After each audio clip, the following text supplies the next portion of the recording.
So the first thing I'm going to do is to reset it, and I'm simply going to press this in there with a small screwdriver.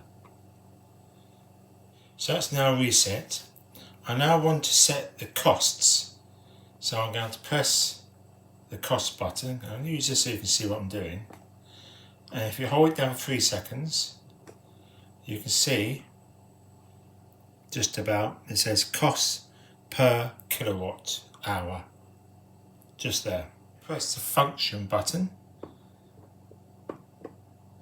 and you can see what's happening. As I press it, it moves to the next one, the next one. Now we need to get on to this section here. These would be the pence. You then use the up down buttons. So mine would be 29, so it's 2, or 28. So it's 2, and press the function again. And then you press the up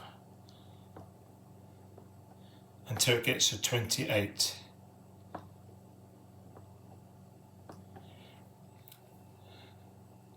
Just leave it for a few seconds, and now it's set to 28p per kilowatt hour. Close up. There it is there.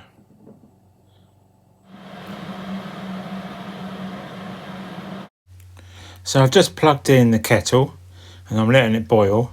You can't hear the kettle because I've muted the sound on the video.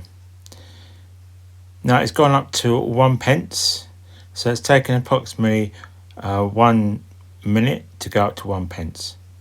So that's it for that one.